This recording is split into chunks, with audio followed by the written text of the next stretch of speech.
Tonight, a KPIX 5 exclusive. We have discovered that trains are rolling into the Bay Area through neighborhoods carrying highly explosive fracked oil. This has been happening under the radar, so much so that Kristen Ayers had to tell the state what's going on. It's called a unit train, 100 cars long, designed to deliver 70,000 barrels of crude cross-country in one single run.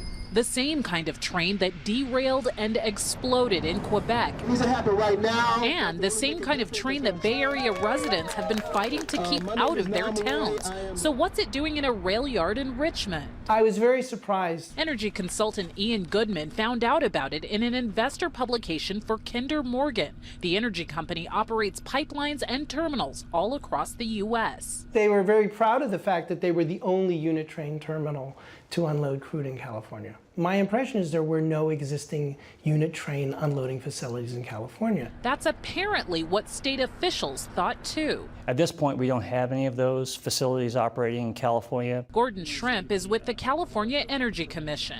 We showed him our video. These are DOT 111s at Kinder Morgan. They are directly acknowledging that they have a 100-car unit train facility in California for crude oil. Yeah, it's certainly a recent change that, we haven't been made aware of that.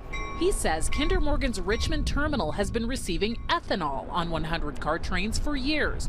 But what about receiving explosive Bakken crude? Is that something that maybe should be run through an environmental impact report or at least put out to the public? Well, I think it would depend. If the crude oil is in rail cars and is just temporarily stored there in rail cars, then there should be no need to do an environmental report. But our camera captured much more than that. After talking to the state, we went back to Richmond and saw this: Bakken crude oil getting unloaded from the train cars onto tanker trucks. We followed one of those tanker trucks to the Tesoro refinery in Martinez. So where's the environmental impact report? Our agency would not necessarily require an EIR to be done. Jim Karras with the Bay Area Air Quality Management District says Kinder Morgan just applied for a change of use because their terminal is already set up to receive ethanol trains. So even though it's now Bakken crude, key agents involved don't seem to care. This would not be something that would be a significant concern to us.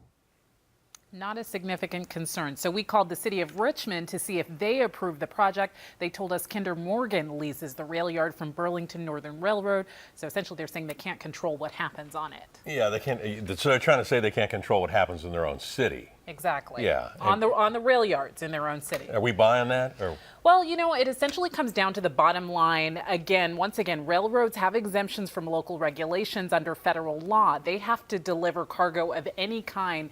And so that means the whole crude by rail issue is really in the hands of our congressional representatives at this point. That's where it's going to go next. Yeah, I'm really kind of shocked, his response. It's not really our concern. He did not seem to care. Do you know about Quebec and what happened there?